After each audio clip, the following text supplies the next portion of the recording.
नमस्कार। NCERT geography class 10 chapter 1 resources and development यानी कि संसाधन एवं विकास को आज हम लोग पूरे डिटेल में एक एक लाइन हिंदी में समझेंगे। पूरे चैप्टर को आज एक्सप्लेन करेंगे हम। तो आप लोग अपने अपने बुक्स को सामने खोल लें और पूरे चैप्टर को समझते चलें। चलिए स्टार्ट करते हैं। Everything available in our environment which can be used to satisfy our needs provided it is technologically accessible, economically feasible and culturally acceptable can be termed as resource। हमारे पर्यावरण में उपलब्ध प्रत्येक वस्तु जो हमारी आवश्यकताओं को पूरा करने में प्रयुक्त की जा सकती है और जिसको बनाने के लिए प्रौद्योगिकी उपलब्ध है यानी कि टेक्नोलॉजिकल एक्सेसिबल, जो आर्थिक रूप से फिजिबल हो और सांस्कृतिक रूप से मान्य हो, एक्सेप्टेबल हो, उसे हम संसाधन कहते हैं, रिसोर्स बोलते हैं उसे। The process of transformation of things available in our environment involves an interactive relationship between nature, technology and institutions. हमारे पर्यावरण में उपलब्ध वस्तुओं की रूपांतरण प्रक्रिया प्राकृतिक, प्रौद्योगिकी और संस्थानों के पारस्परिक संबंध में निहित है। Human beings interact with nature through technology and create institutions to accelerate their economic development. हम मानव जो होते हैं वो प्रौद्योगिकी द्वारा प्रकृति के साथ क्रिया करते हैं और अपने आर्थिक विकास की गति को तेज करने के लिए संस्थाओं का निर्माण करते हैं, इंस्टीट्यूशंस का निर्माण करते हैं। Do you think that resources are free gifts of nature as it is assumed by many? क्या आप भी दूसरे बहुत से लोगों की तरह संसाधनों को प्राकृतिक उपहार समझते हैं? दे आर नॉट, ऐसा नहीं है।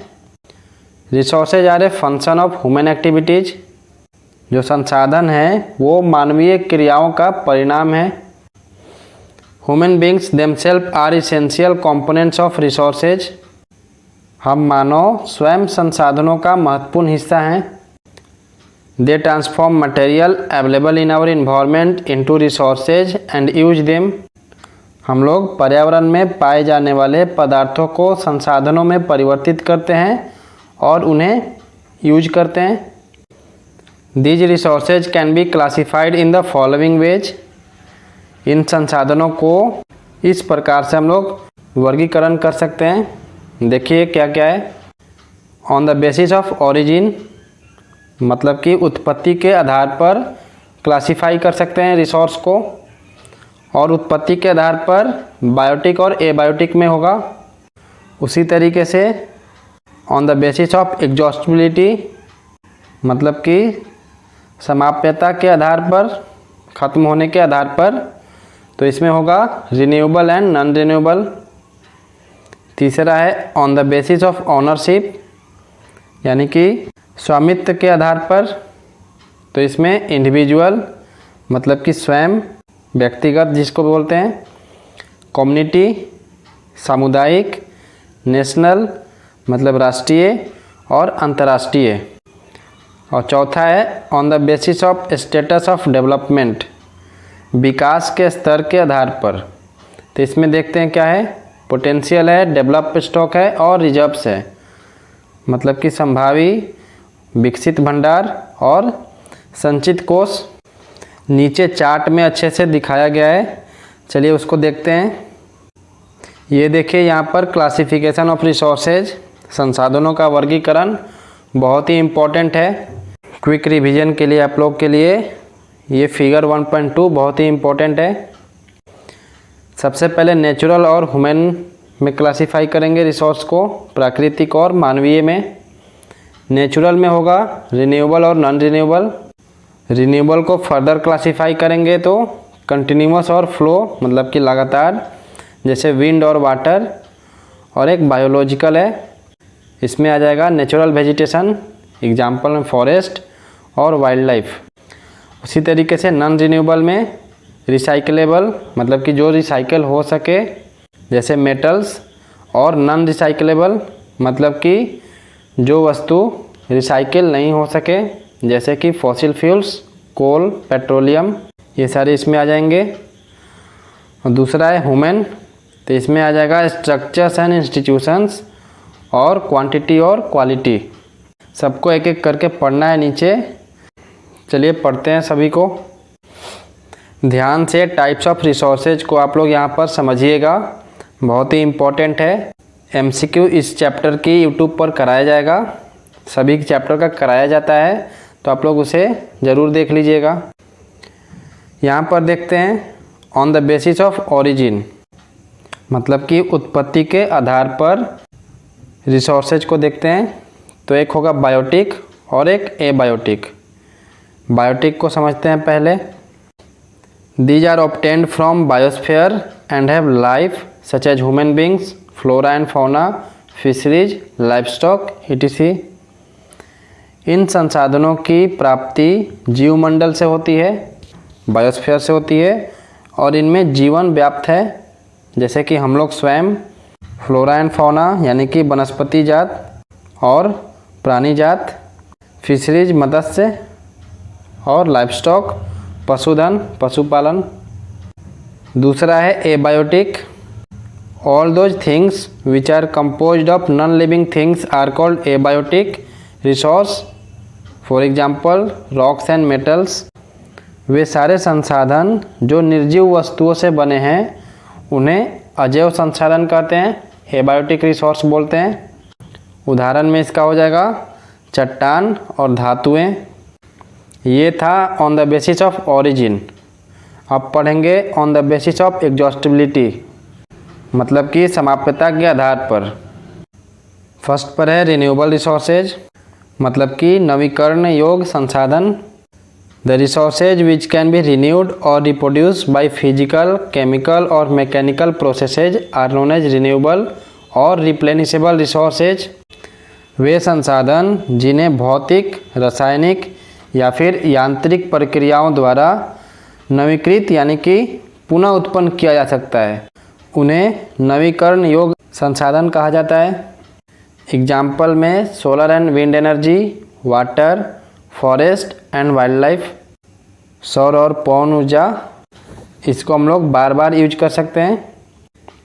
द रिन्यूएबल रिसोर्स में फर्दर भी डिवाइडेड इनटू कंटिन्यूअस और फ्लो।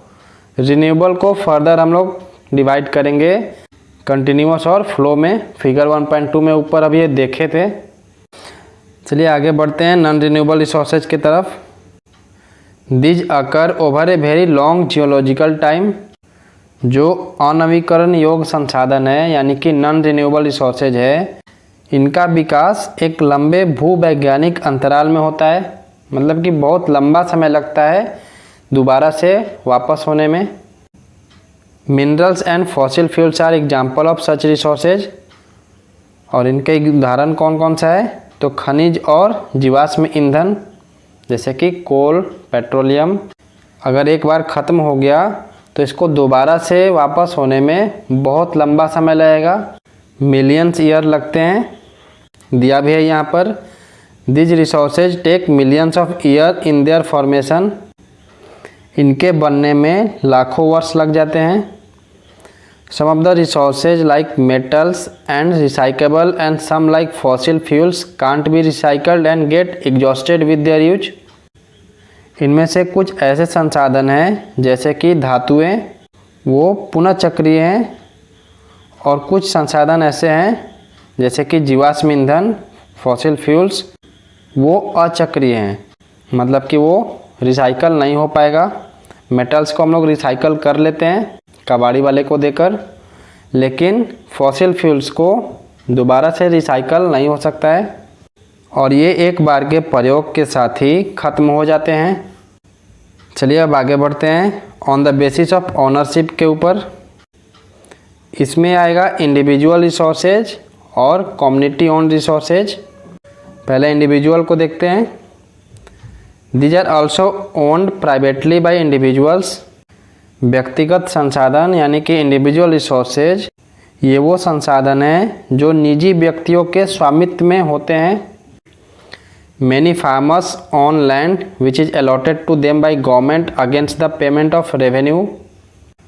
बहुत से किसानों के पास सरकार द्वारा आवंटित भूमि होती है जिसके बदले में वे सरकार को लगान चुकाते हैं, रेवेन्यू कर चुकाते हैं. In villages there are people with land ownership but there are many who are landless. गाँव में बहुत से लोग भूमि के स्वामी भी होते हैं और बहुत से लोग भूमिहीन होते हैं, मतलब कुछ लोगों के पास ज़मीन होते हैं और कुछ के पास नहीं होते हैं. Urban people own plots, houses and other property. जबकि शहरों में लोग भूखंड, घरों या फिर कोई और जायदाद के मालिक होते हैं. Plantation, pasture lands, ponds, water in wells etc are some of the examples of resources ownership by individuals.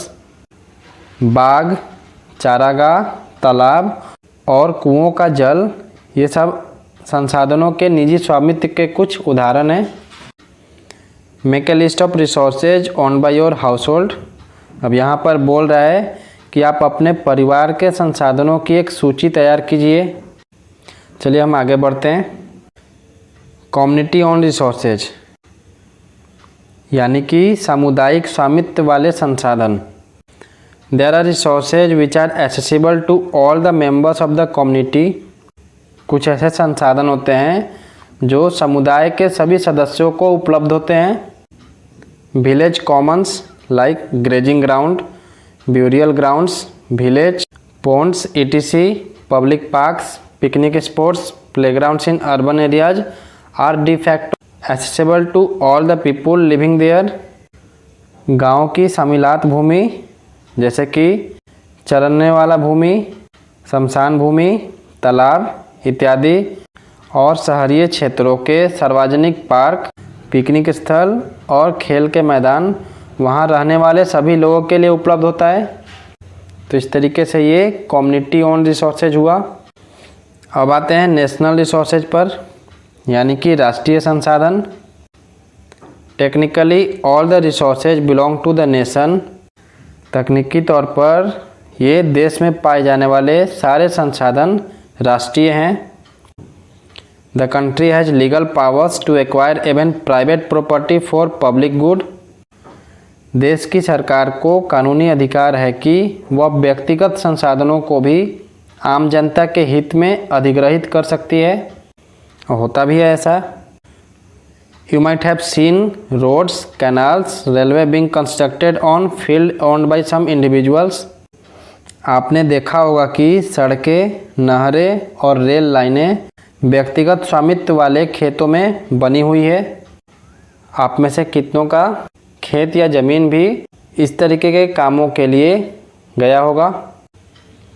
Urban development authorities get empowered by the government to acquire land.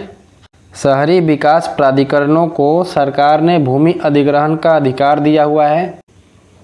All the minerals, water resources, forest, wild life, land within the political boundaries and oceanic area up to 12 nautical miles यानी कि 22.2 kilometre from the coast termed as territorial water and resources therein belong to the nation.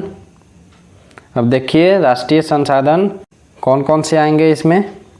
तो सारे खनिज पदार्थ, जल संसाधन, one जितने forests हैं, वन्य जीवन, राजनीतिक सीमाओं के अंदर सारी भूमि और 12 समुद्री मील यानी कि 22.2 किलोमीटर तक महासागरीय क्षेत्र और इसमें पाए जाने वाले संसाधन वो सब राष्ट्र की संपदा है. इन सब को ढंग से याद रखिएगा, बहुत ही इम्पोर्टेंट है कोट करने के लिए आंसर में. चलिए अब इंटरनेशनल रिसोर्सेज को जानते हैं. There are international institutions which regulate some resources. कुछ अंतर्राष्ट्रीय संस्थाएं संसाधनों को नियंत्रित करती है. The oceanic resources beyond 200 nautical miles of the exclusive economic zone belong to open ocean and no individual country can utilize these without the concurrence of international institutions. तट रेखा से 200 समुद्री मील की दूरी जिसको अपवर्जक आर्थिक क्षेत्र इनसे परे खुले महासागरीय संसाधनों पर किसी देश का अधिकार नहीं है। मतलब कि 200 नॉटिकल माइल्स जो एक्सक्लूसिव इकोनॉमिक जोन्स होते हैं उसके बियॉन्ड किसी भी देश का अधिकार वहाँ पर नहीं होता है। इन संसाधनों को अंतर्राष्ट्रीय संस्थाओं की सहमति के बिना उपयोग नहीं किया जा सकता है। मतलब कि 200 नॉटिकल माइल्स जो एक्सक्लूसिव इकोनॉमिक जोन्स होते हैं 200 नॉटिकल माइल तक, उसके बियॉन्ड हमें अंतर्राष्ट्रीय संस्थाओं की सहमति लेना पड़ता है उसको उपयोग करने के लिए, फिशरीज करने के लिए या फिर कोई मिनरल्स को निकालने के लिए। इन सब के लिए हमें परमिशंस लेनी होती है इंटरनेशनल इंस्टीट्यूशंस से। डू यू नो को देखिए, do you know that India has got the right to mine manganese nodules from the bed of Indian ocean from that area which lies beyond the exclusive economic zone. देखिए यहाँ पर दिया हुआ है कि क्या आप जानते हैं कि भारत के पास अपवर्जक आर्थिक क्षेत्र यानी कि एक्सक्लूसिव इकोनॉमिक जोन से दूर हिंद महासागर की तलहटी से मैंगनीज ग्रंथियों को खनन करने का अधिकार है। इसके लिए भारत ने परमिशन ली हुई है। Identify some other resources which are international in nature. अब बोल रहा है कि आप कुछ अन्य अंतर्राष्ट्रीय संसाधनों की पहचान करें, हो सके तो करें और नहीं तो चलिए आगे बढ़ते हैं। फिर अब है on the basis of the status of development, मतलब कि विकास के स्तर के आधार पर रिसोर्सेज का क्लासिफिकेशन। तो इसके आधार पर दो हैं, पोटेंशियल और डेवलप। पोटेंशियल रिसोर्सेज को हिंदी में संभावित संसाधन बोलते हैं। Resources which are found in a region but have not been utilised, ये वो संसाधन होते हैं जो किसी प्रदेश में विद्यमान होते हैं, मतलब कि मिलते हैं लेकिन इसका उपयोग नहीं किया गया है। जैसे एग्जाम्पल से समझते हैं, the western parts of India particularly Rajasthan and Gujarat have enormous potential for the development of wind and solar energy but so far these have not been developed properly. उदाहरण के तौर पर भारत के पश्चिमी भाग विशेषकर राजस्थान और गुजरात में विंड एनर्जी और सोलर एनर्जी यानी कि पवन और सौर ऊर्जा संसाधनों की अपार संभावनाएं हैं, लेकिन इनका अभी तक सही ढंग से विकास नहीं हुआ है। अगर हो जाए तो हमारी फॉसिल फ्यूल्स पर निर्भरता थोड़ी कम हो जाएगी। ये हमारे देश और पर्यावरण दोनों के लिए बहुत ही उपयोगी साबित होगा। अब देखते हैं डेवलप रिसोर्सेज को। Develop resources, resources which are surveyed and their quality and quantity have been determined for utilisation, मतलब कि वे संसाधन जिनका सर्वेक्षण किया जा चुका है और उनके उपयोग की गुणवत्ता और मात्रा निर्धारित की जा चुकी है वो विकसित संसाधन कहलाते हैं। The development of resources depends on technology and level of their feasibility, और इन संसाधनों का विकास प्रौद्योगिकी और उनकी संभाव्यता के स्तर पर निर्भर करता है। नेक्स्ट है स्टॉक, मतलब कि भंडार।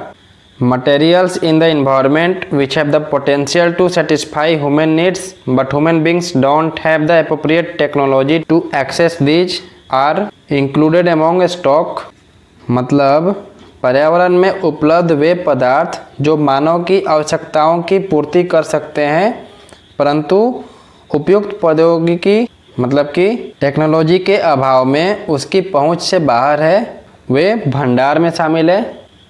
एग्जाम्पल से समझते हैं। Water is a compound of to gases, hydrogen and oxygen. पानी दो गैसों हाइड्रोजन और ऑक्सीजन का यौगिक है, कंपाउंड है। Hydrogen can be used as a rich source of energy, और जो हाइड्रोजन है वो ऊर्जा का मुख्य स्रोत बन सकता है। ऐसा बोला भी जाता है कि फ्यूचर का एनर्जी हाइड्रोजन साबित होगा, मतलब कि हाइड्रोजन फ्यूल्स वाली गाड़ियाँ होंगी, हाइड्रोजन फ्यूल से फैक्ट्रियाँ चलेंगी। अभी रिसर्च चल रहा है तो यहाँ पर वही चीज़ बोल रहा है कि हाइड्रोजन ऊर्जा का प्रमुख स्रोत बन सकता है, but we don't have advance technical know how to use it for this purpose. लेकिन अभी हमारे पास उस तरीके के तकनीकी ज्ञान नहीं है कि हम इसका उपयोग कर सकें। Hence it can be considered as stock.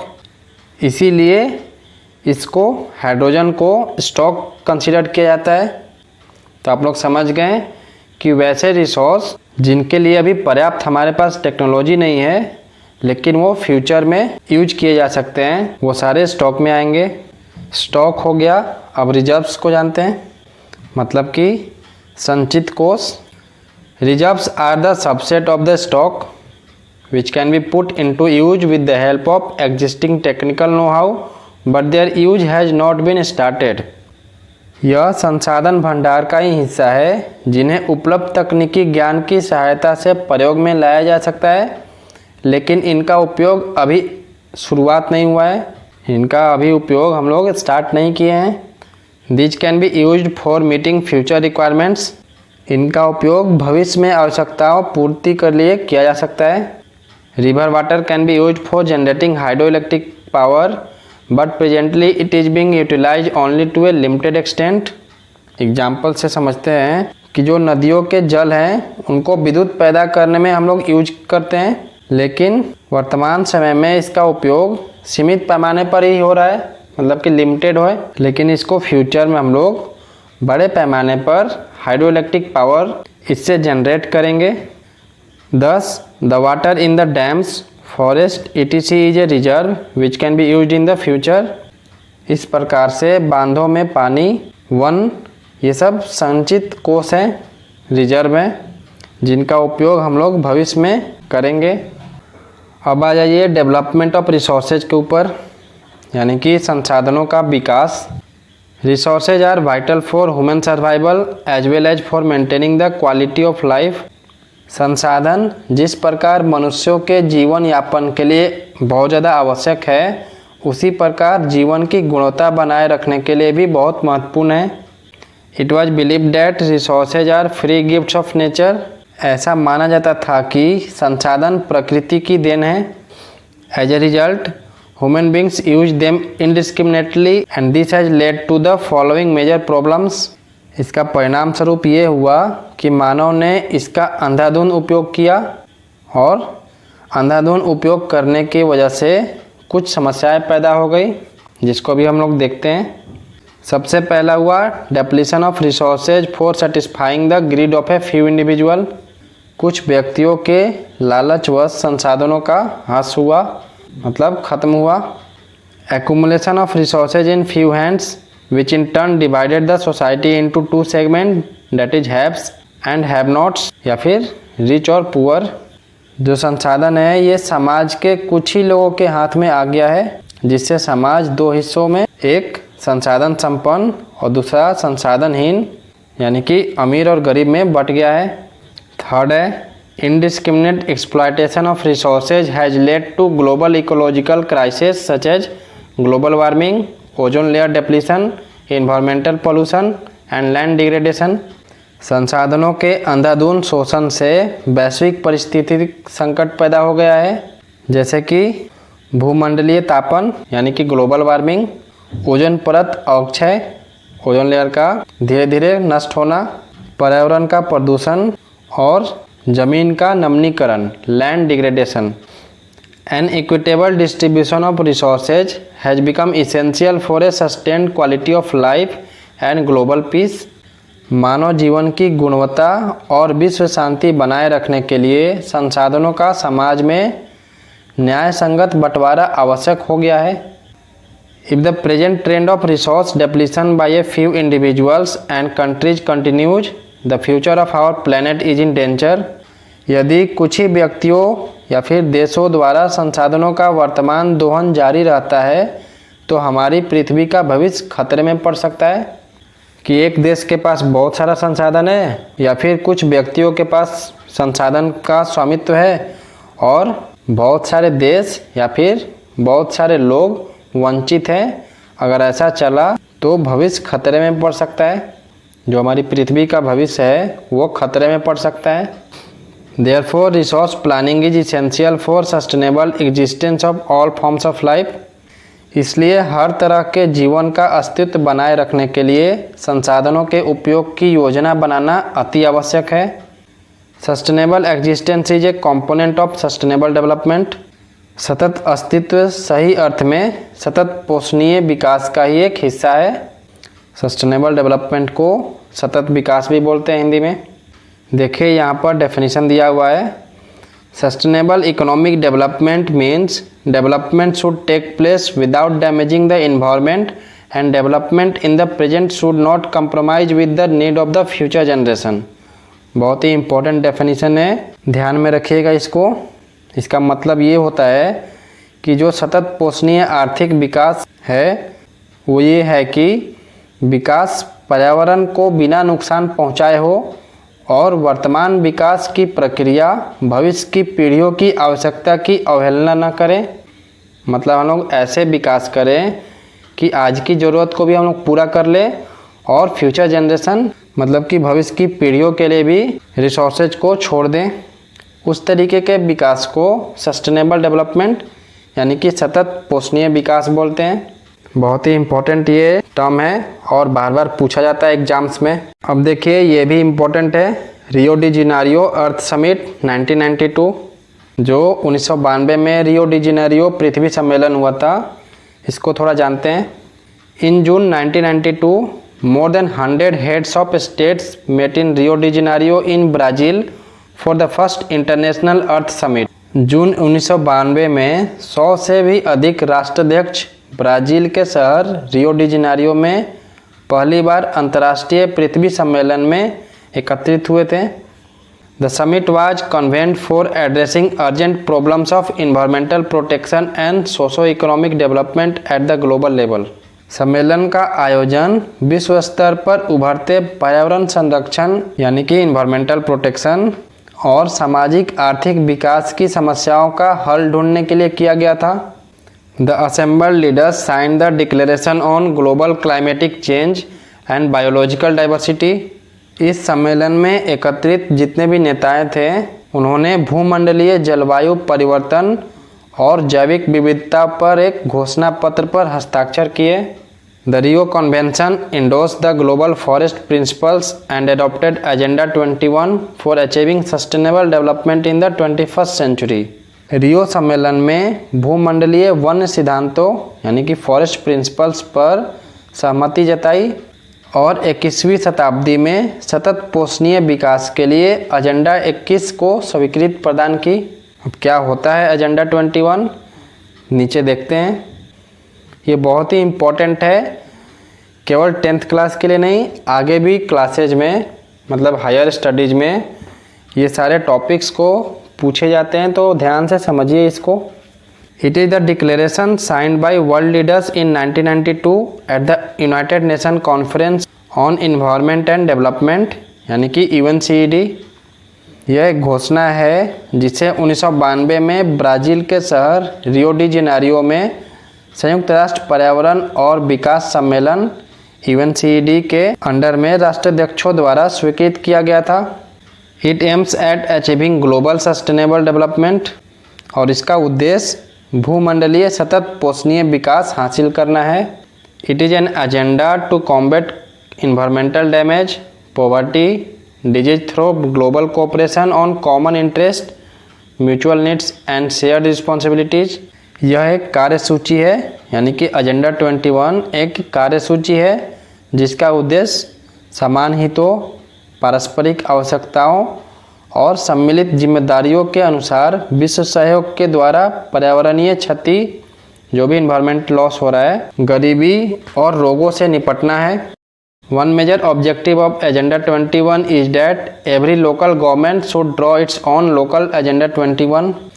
Agenda 21 का मुख्य उद्देश्य यह है कि प्रत्येक स्थानीय निकाय जो लोकल गवर्नमेंट है वो अपना स्थानीय एजेंडा 21 तैयार करेगा।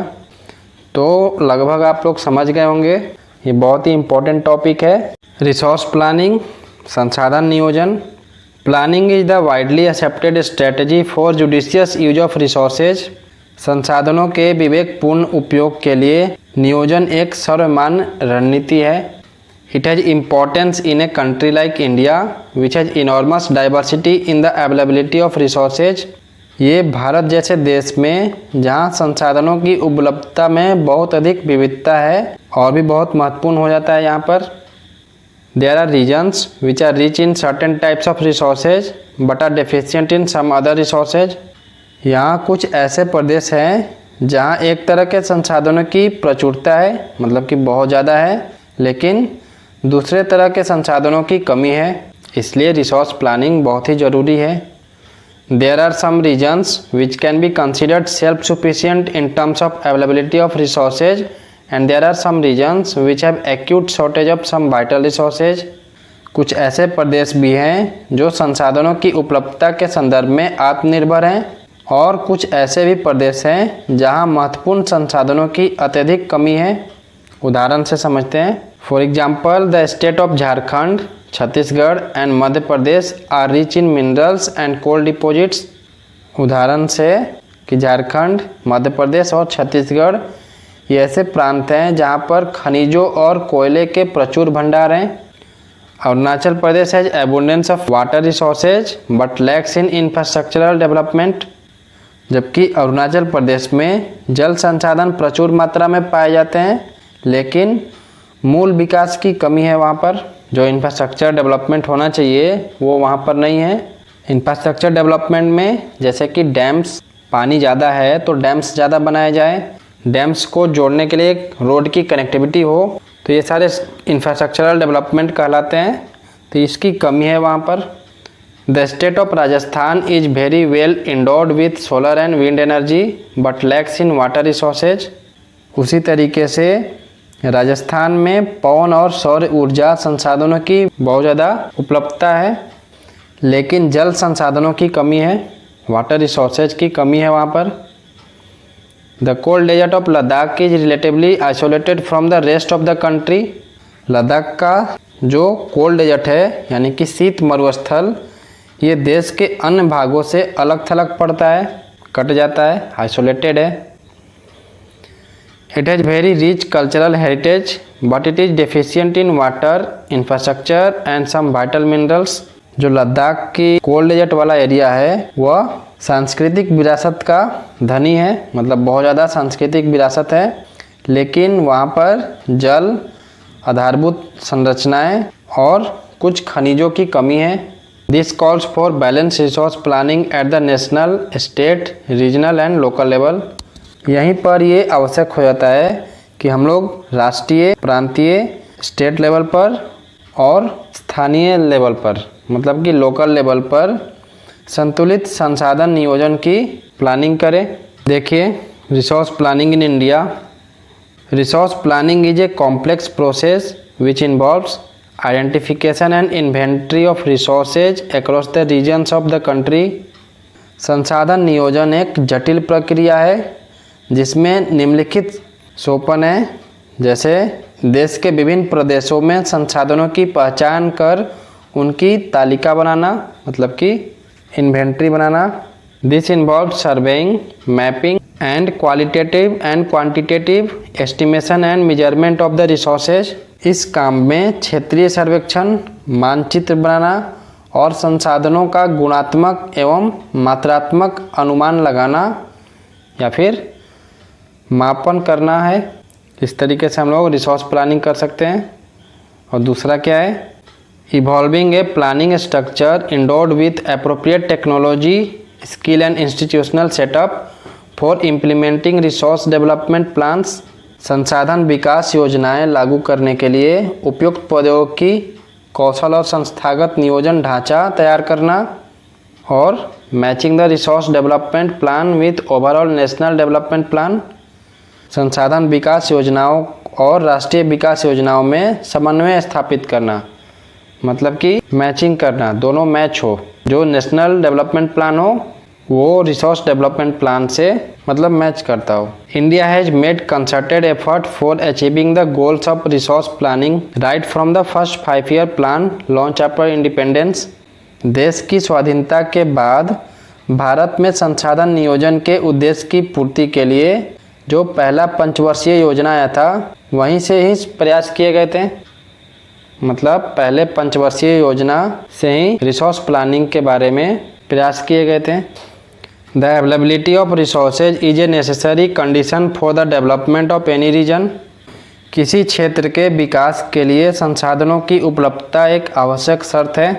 But mayor availability of resources in the absence of corresponding changes in technology and institutions में हिंडर डेवलपमेंट। लेकिन प्रौद्योगिकी और संस्थाओं में लगातार परिवर्तनों के अभाव में मात्र संसाधनों की उपलब्धता से ही विकास संभव नहीं है। There are many regions in our country that are rich in resources but these are included in economically backward regions. हमारे ही देश में बहुत से क्षेत्र हैं जो संसाधन समृद्ध है, मतलब कि वहाँ पर बहुत ज़्यादा रिसोर्सेज हैं, लेकिन रिसोर्सेज के होते हुए भी वो आर्थिक रूप से इकोनॉमिकली वो पिछड़े प्रदेशों की गिनती में आते हैं। जैसे झारखंड हो गया, बिहार हो गया, उड़ीसा हो गया, छत्तीसगढ़ हो गया, यहाँ पर रिसोर्सेज की कोई कमी नहीं है। मध्य प्रदेश, ये सारे कुछ ऐसे स्टेट्स हैं जहाँ पर रिसोर्सेज संसाधनों की कोई कमी नहीं है, लेकिन वो पिछड़े प्रदेशों में उनकी गिनती होती है। On the contrary there are some regions which have a poor resource base but they are economically develop. इसके ठीक विपरीत कुछ ऐसे प्रदेश भी हैं जो संसाधनों की कमी होते हुए भी आर्थिक रूप से विकसित हैं। इसी के कारण से रिसोर्स प्लानिंग बहुत ही महत्वपूर्ण हो जाता है यहाँ पर। Can you name some resource rich but economically backward regions and some resource poor but economically develop region and give reason for such a situation. यहाँ पर आपसे बोल रहा है कि क्या आप संसाधन संपन्न लेकिन आर्थिक रूप से पिछड़े और संसाधन विहीन लेकिन आर्थिक रूप से विकसित प्रदेशों के नाम बता सकते हैं। तो वही अभी हम जो बताएं, झारखंड, उड़ीसा, छत्तीसगढ़, मध्य प्रदेश, वेस्ट बंगाल, बिहार, ये सब रिसोर्स रिच स्टेट्स हैं लेकिन इकोनॉमिकली बैकवर्ड रीजन्स हैं ये। जबकि गुजरात, पंजाब, यहाँ पर रिसोर्सेज की कमी है लेकिन इकोनॉमिकली डेवलप रीजन्स है ये। The history of colonisation reveals that rich resources in colonies were the main attraction for the foreign invaders. उपनिवेशन का इतिहास हमें बताता है कि उपनिवेशों में संसाधन संपन्न प्रदेश विदेशी आक्रमणकारियों के लिए मुख्य आकर्षण रहे हैं। It was primarily the higher level of technological development of the colonizing countries that helped them to exploit resources of other regions and establish their supremacy over the colonies. उपनिवेशकारी देशों ने बेहतर प्रौद्योगिकी के सहारे उपनिवेशों के संसाधनों का शोषण किया और उन पर अपना आधिपत्य स्थापित किया, मतलब कि सुपरमेसी इस्टेब्लिश की। Therefore, resources can contribute to development only when they are accompanied by appropriate technological development and institutional changes. इसलिए संसाधन किसी प्रदेश के विकास में तभी योगदान दे सकते हैं जब वहाँ उपयुक्त प्रौद्योगिकी विकास और संस्थागत परिवर्तन किए जाएं। India has experienced all this in different phases of colonization. उपनिवेशन के विभिन्न चरणों में भारत ने इन सब का अनुभव किया है। जब अंग्रेज भारत को कॉलोनी बनाए थे तब हम लोग ये सारे चीज़ को एक्सपीरियंस कर चुके हैं। Therefore, in India, development in general and resource development in particular does not only involve the availability of resources, but also the technology, quality of human resources, and the historical experience of the people. इस प्रकार से भारत में विकास सामान्यतः संसाधनों की उपलब्धता पर ही आधारित नहीं था, बल्कि इसमें प्रौद्योगिकी यानी कि टेक्नोलॉजी, मानव संसाधन की गुणवत्ता और ऐतिहासिक अनुभव का भी योगदान रहा है। अब देखते हैं कंजर्वेशन ऑफ रिसोर्सेज, संसाधनों का संरक्षण। Resources are vital for any developmental activity. संसाधन किसी भी तरह के विकास में महत्वपूर्ण भूमिका निभाते हैं। But irrational consumption and over utilisation of resources में led to socio economic and environmental problems. लेकिन संसाधनों का विवेकहीन उपभोग और अति उपयोग के कारण कई सामाजिक, आर्थिक और पर्यावरणीय समस्याएं पैदा हो सकती है। To overcome these problems, resource conservation at various levels is important. इन समस्याओं से बचाव के लिए विभिन्न स्तरों पर संसाधनों का संरक्षण आवश्यक है। This had been the main concern for the leaders and thinkers in the past. पहले से ही संसाधनों का संरक्षण बहुत से नेताओं और चिंतकों के लिए चिंता का विषय रहा है। For example, Gandhi ji was very apt in voicing his concern about resource conservation in these words, there is enough for everybody's need and not for anybody's greed. उदाहरण के तौर पर गांधी जी ने संसाधनों के संरक्षण पर अपनी चिंता इन शब्दों में व्यक्त की है कि हमारे पास हर व्यक्ति की आवश्यकता पूर्ति के लिए बहुत कुछ है, लेकिन किसी के लालच की संतुष्टि के लिए नहीं है। मतलब कि हमारे पास पेट भरने के लिए बहुत है, लेकिन पेटी भरने के लिए नहीं है, लालच के लिए नहीं है। He placed the greedy and selfish individuals and exploitative nature of modern technology as the root cause for resource depletion at the global level. उनके अनुसार विश्व स्तर पर संसाधन हास्य के लिए लालची और स्वार्थी व्यक्ति और आधुनिक प्रौद्योगिकी की शोषणात्मक प्रवृत्ति जिम्मेदार है।